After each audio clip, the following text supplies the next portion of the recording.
आते हैं आज की खबर के ऊपर। शायद मैंने पहले भी आपसे कहा है, अगर नहीं कहा तो आज कह देता हूं कि हमारे देश में कहते हैं कि 3 लोग ऐसे हैं जो सबसे ज़्यादा पावरफुल हैं, जिनके पास सबसे ज़्यादा पावर होता है, सबसे ज़्यादा वो ताकतवर शख्स होते हैं, सबसे ज़्यादा कानून का अधिकार उनके हाथ में होता है। और ये 3 शख्स हैं, तीनों के आगे एमएम लगा हुआ है।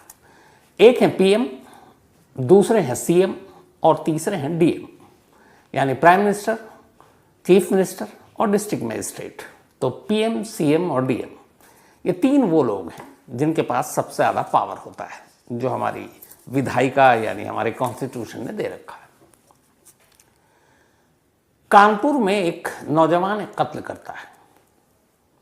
कत्ल के बाद अमूमन कातिल पुलिस से, लोगों की निगाहों से, वीवीआईपी जगहों से, कोर्ट से या फिर अफसरों से, जजों से दूर भागता है, किसी सुनसान जगह की तलाश करता है अगर लाश को भी ठिकाने लगानी है।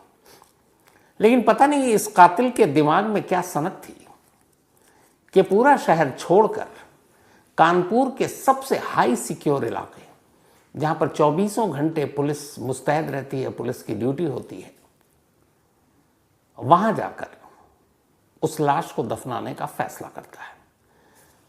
अब या तो वो चैलेंज देना चाहता है अथॉरिटी को, ये पता नहीं क्या है उसके दिमाग में, या उसकी सोच ये है कि ये लोग क्या करेंगे, कानून ही तो है, बड़े सुस्त होते हैं।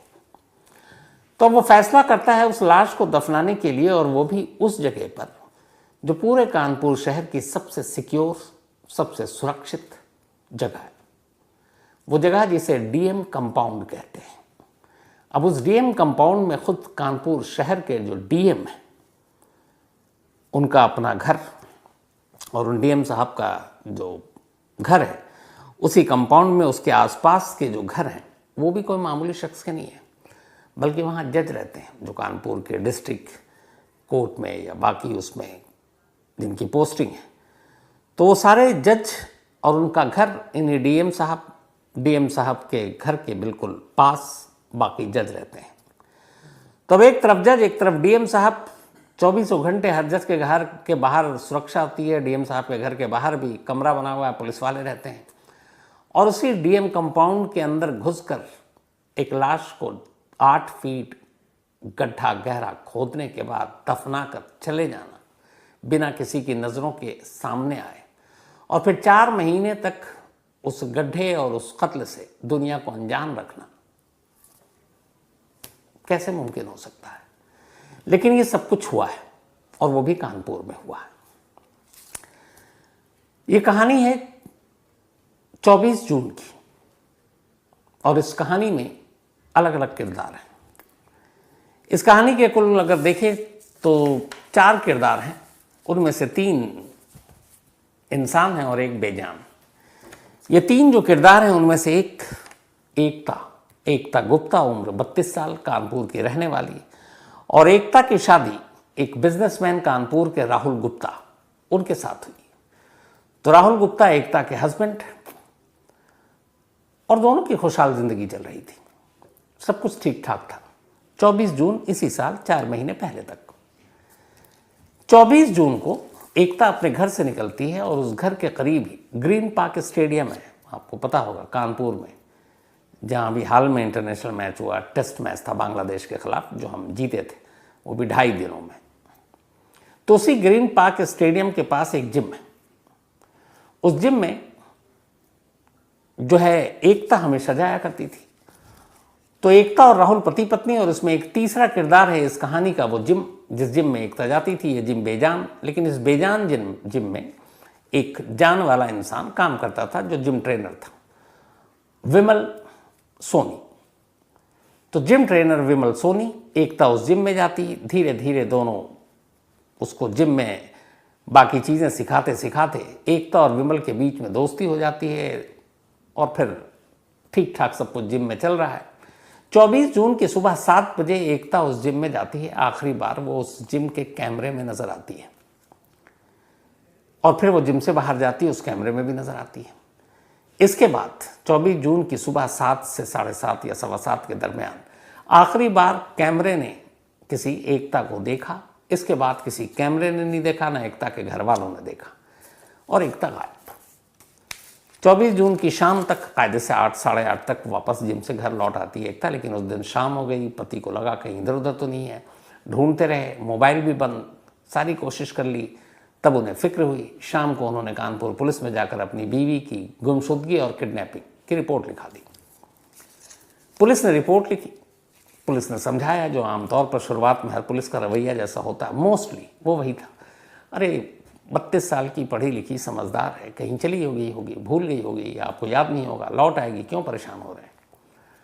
पति को भी लगा एक उम्मीद कि हाँ शायद लौट आए, लेकिन भाई लौटी नहीं।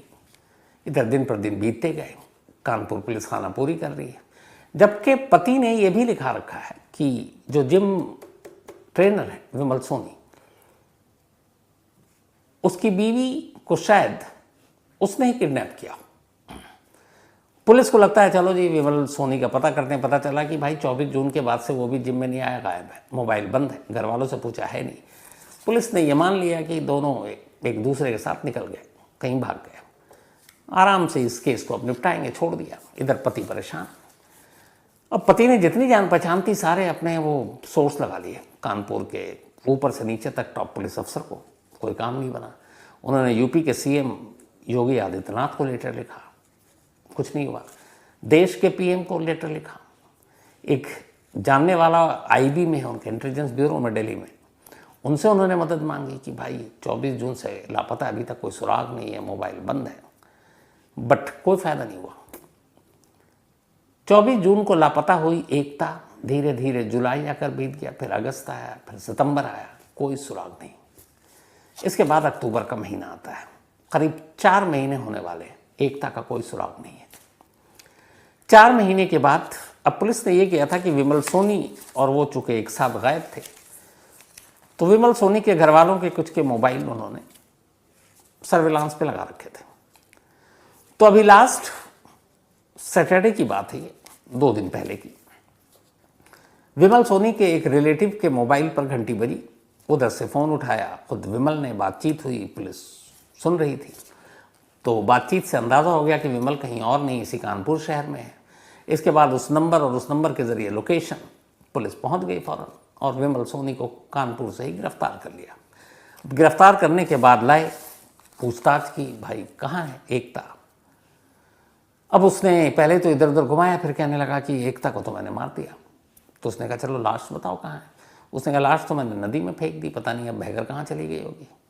उन्होंने कहा कौन सी नदी। उसने कुछ नदियों के नाम लिए जो कानपुर के आसपास से बहती है। अब पुलिस को डाउट हो रहा था।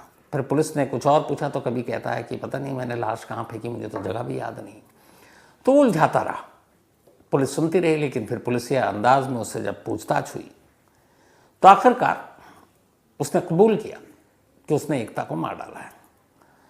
तो मारने के बाद लाश कहाँ है, तो उसने कहा चलिए आपको लाश दिखाता हूँ कहाँ है। अब उसने जब पता बताया, एड्रेस, कि उसने लाश को कहाँ दफना के रखा है, तो कानपुर पुलिस खुद सन्न और हैरान थी। और वजह ये थी कि जो जगह उसने बताई वो उनके लिए भी बड़ी शर्मिंदगी की बात थी। शर्मिंदगी इसलिए कि अमूमन कातिल कत्ल के बाद कानून से भागता है और ये वो पता दे रहा है जो खुद कानून का है। अब एक डीएम या डीएम कंपाउंड, जहाँ एक तरफ डिस्ट्रिक्ट मजिस्ट्रेट हो, एक तरफ जज रह रहे हैं, कानून का ही इलाका हुआ और वो उसी कानून के इलाके में कत्ल कर ले जाकर लाश को दफना कर निकल गया। तो कानपुर पुलिस भी हैरान कि ये कैसा कातिल है जो कानून से बचने की बजाय कानून की गोद में ही जाकर गड्ढा खोदता है और वहीं पे लाश को दफना कर निकल जाता है। पुलिस को लगा अब भी गुमराह कर रहा है, लेकिन फिर जब उसने बताया तो पुलिस को यकीन हुआ। अब कानपुर पुलिस के सामने दिक्कत ये है कि अगर ये बात मीडिया में लीक हो गई कि 4 महीने पहले गायब एकता को कत्ल करने के बाद उसकी लाश को एक डीएम कंपाउंड में गड्ढा खोदकर दफना दिया गया, 4 महीने तक पुलिस वैसे ही कुछ नहीं कर पाई थी, तो फिर पुलिस की तो भद्द पिट जाएगी कि भाई ऐसा कैसे हो सकता है। डीएम एक तरह से उस शहर का हाकिम है, हुक्मरान है, उसी के डीएम के अंदर में भी पुलिस होती है। अब उसी के बंगले को चुने कोई और वहाँ जाकर दफना दे तो ये ज़बरदस्त बेइज्जती की बात है। तो अब कानपुर पुलिस ने कहा किसी तरह मीडिया को भनक नहीं लगनी चाहिए।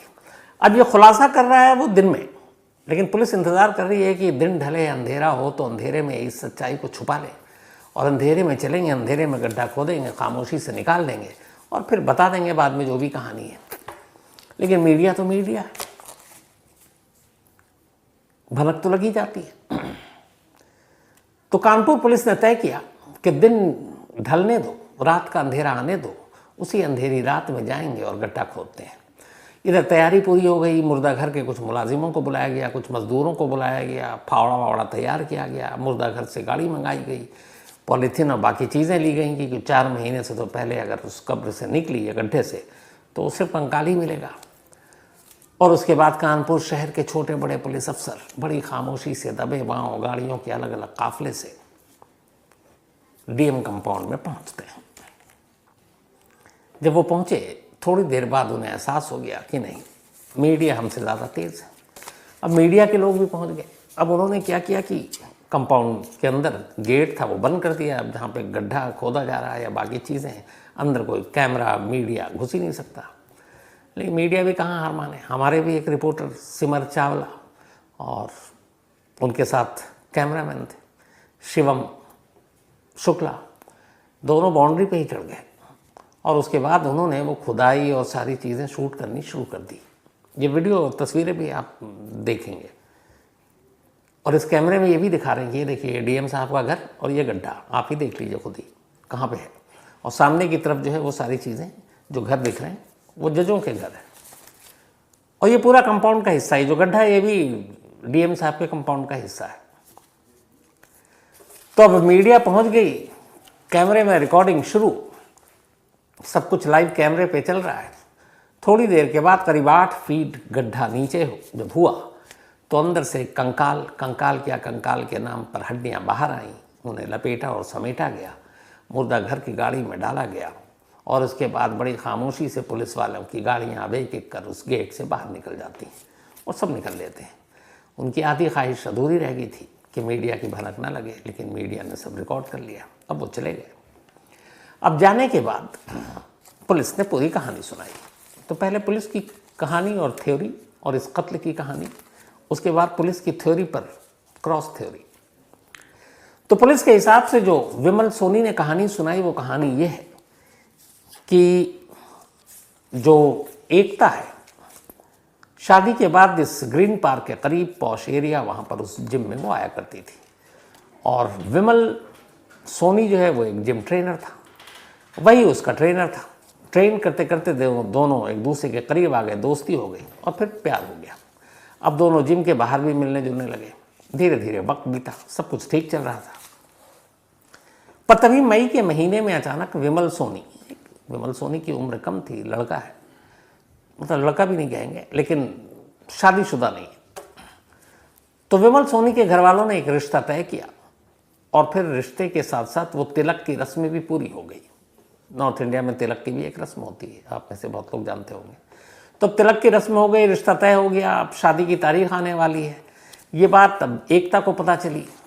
एकता को जैसे ही पता चला कि विमल की शादी है, वो नाराज़ हो गई। उसने कहा तुम शादी क्यों कर रहे हो, और इसी बात पे दोनों में झगड़ा हुआ।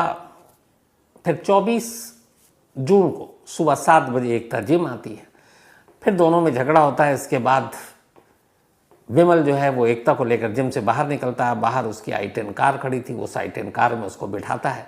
थोड़ी ही दूरी पर ग्रीन पार्क क्रिकेट स्टेडियम है, वहाँ की पार्किंग में ले जाकर कार को रोकता है, उससे बात करता है। दोनों में फिर से झगड़ा होता है और इसी झगड़े के दौरान विमल गला घोट कर एकता को मार देता है। मारने के बाद अब उसे लगा कि क्या करें।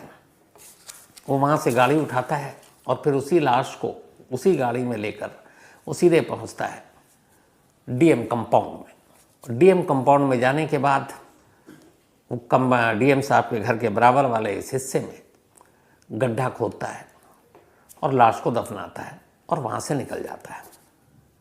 मोबाइल दोनों अपने और उसके तोड़ वोड़ के फेंक देता है, क्योंकि उसे फिल्मों से पता चल चुका है, दृश्यम उसने भी देख रखी है कि इससे पुलिस को पता चलता है। तो कोई मोबाइल को यूज़ नहीं करना था। उसके बाद वो वहाँ से निकल लेता है, फिर कानपुर के बाद इधर उधर भटकता रहता है।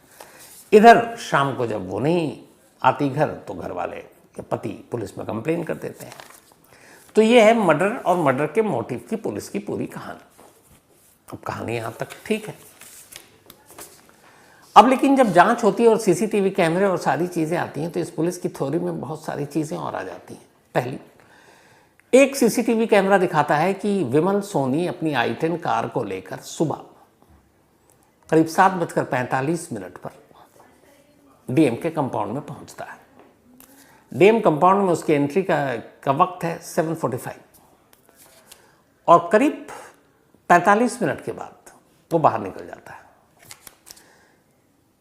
तो 45 मिनट तक अंदर रहता है और पुलिस के हिसाब से इसी 45 मिनट में वो अंदर गया, उसने 8 फीट गड्ढा खोदा गहरा, फिर उसमें लाश डाली, फिर लाश डालने के बाद उसने सारे गड्ढे को भरा और ये सब काम 45 मिनट के अंदर करके वो निकल गया। ये पुलिस की थ्योरी है और कहानी है। पुलिस की दूसरी थ्योरी ये है कि ये कत्ल उसने अचानक किया था, तो उसने पहले से प्री प्लान या उसकी साजिश नहीं थी कि 24 जून को ही कत्ल करना है। दोनों में लड़ाई हुई शादी की बात को लेकर, वो गुस्सा आया, उसने गाला घोटा, उसका मार दिया। ये पुलिस की दूसरी थ्योरी है।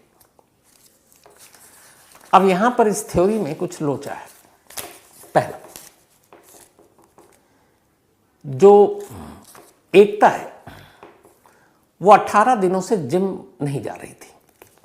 मतलब 24 जून को जब वो जिम गई तो उससे पहले 18 दिन तक नहीं गई थी, 18 दिन बाद गई। और ये 18 दिन और उससे पहले का पीरियड वही था जब उसे पता चला कि विमल की शादी तय हो गई है, तिलक की रस्म पूरी हो गई है। और उसके बाद 24 जून को आती है। जिस i10 कार में ये कत्ल हुआ उस i10 कार से पुलिस को कुछ चुनरी, रस्सी, बाकी चीज़ें मिली। तो जब ये सारी चीज़ें कार के अंदर है तो ये अचानक हुआ कत्ल का मामला कैसे हो सकता है? इसके मतलब है कि ये पूरी प्लानिंग थी, वरना ये कत्ल के सामान को गाड़ी में लेकर के घूम रहा है, गला उसी से घोटा है। दूसरा, अगर ये अचानक कत्ल हुआ तो कत्ल करने के बाद जब कोई भी अचानक सडनली होता है तो आदमी सोचता अब क्या करूं, लाश का क्या करूं, कहां जाऊं, इधर उधर कहां जाऊं। लेकिन विमल सोनी कत्ल करने के बाद सीधे पहुंचता है डीएम बंगला, वहां गड्ढा खोदता, 8 फीट लाश दफनाता और निकल लेता है। तो ये सब कुछ अचानक कैसे हो सकता है? उसे कैसे पता कि मुझे कहाँ लाश दफनानी है? 45 मिनट में ये सब कुछ करके निकल भी जाना है। तो इसका मतलब ये प्री प्लान है, क्योंकि उसने जगह भी सोच रखी है, कत्ल का तरीका भी सोच रखा, कत्ल का सामान भी कार में है। तो पुलिस की ये थ्योरी गले नहीं उतरती। एक तीसरी थ्योरी जो सबसे अजीब है, और हमारे रिपोर्टर दो रंजय सिंह और सिमर चावला, इन्होंने बाकायदा मौके पर ही खड़े होकर और नाप नपाई सब कर डाली। अब चूंकि डीएम के बंगले के अंदर एक कार में लाश हो और लाश लेकर कोई घुसे और फिर दफना है, तो सिर्फ डीएम साहब की नहीं बल्कि पूरे लॉ एंड ऑर्डर, कानून व्यवस्था, कानपुर पुलिस, इन सब पे उंगलियां उठेंगी। इनके लिए शर्मिंदगी की बात है। तो लीपापोती कैसे करें? तो कानपुर पुलिस ने दलील दी कि नहीं, डीएम साहब के घर के अंदर विमल सोनी अपनी i10 कार लेकर नहीं घुसा था जिसमें लाश थी, बल्कि घर के बराबर में वो जो जगह है उसमें एक गेट है, उस गेट से वो अंदर गया। और डीएम साहब का गेट और वो बराबर में गेट एकदम बराबर में है, लेकिन पुलिस का कहना है कि डीएम साहब के घर वाले गेट का इस्तेमाल नहीं किया था, क्योंकि और भी उनके लिए बड़ी फजीहत होगी, बल्कि बराबर में एक दूसरा गेट है, उस गेट से अंदर गया। अब सफाई देने के लिए पुलिस ने तो ये बात बता दी कि भाई इस गेट से गया। अब इस गेट से जब गया तो हमारे जो रिपोर्टर हैं दोनों, वो भी पहुंच गए उसी गेट पर बाकायदा इंची टेप लेकर। अब रंजय सिंह और सिमर चावला, इन दोनों ने वहां नपैया कर डाली। अब जब उस गेट को की चौड़ाई इंची टेप से नापी तो वो निकला करीब 66 इंच, 66 इंच के करीब। अब जो i10 कार है, अगर दोनों उसके सामने के मतलब आप ग्लास जो लगे हुए हैं उनको जोड़कर अगर उसकी चौड़ाई को आप नापेंगे तो करीब 70 इंच। अब किसी जगह पे गाड़ी दाखिल होगी तो उसमें 2-4 इंच तो आप जगह छोड़ेंगे दोनों तरफ, आप घसीट के तो अंदर ले आ सकते, गाड़ी फंस जाएगी। तो दोनों जो ये गेट है, उस गेट की जो चौड़ाई है, उस गेट के अंदर एक i10 कार घुस ही नहीं सकती। लेकिन कानपुर पुलिस ने घुसा दिया उस कार को। उन्होंने कहा इस गेट से लेकर गए और इसी गेट से फिर गेट के अंदर गया, लाश उतारी, गड्ढा खोदा और फिर वापस कार को लेकर चला गया। जबकि i10 कार की चौड़ाई और उस गेट की चौड़ाई साफ चुगली खा रहे हैं कि ये झूठ है, ऐसा हो ही नहीं सकता है। क्यों? क्योंकि उन्हें ये बताना है कि डीएम साहब के घर के अंदर से गाड़ी अंदर नहीं आई है, और भी ज़्यादा फजीयत होगी। तो अब रिपोर्टर भी कहाँ चूकने वाले, इन्होंने नाप लिया। अब नापने के बाद सच्चाई सामने आ गई। तो कुल मिलाकर अब यह है कि विमल तो पुलिस की कस्टडी में है, कंकाल मिल चुका है, डीएनए जो कपड़े वपड़े कुछ मिले हैं वो सारी चीज़ें जो उनके हस्बैंड हैं एकता के, राहुल, उन्होंने उसको आइडेंटिफाई कर लिया है।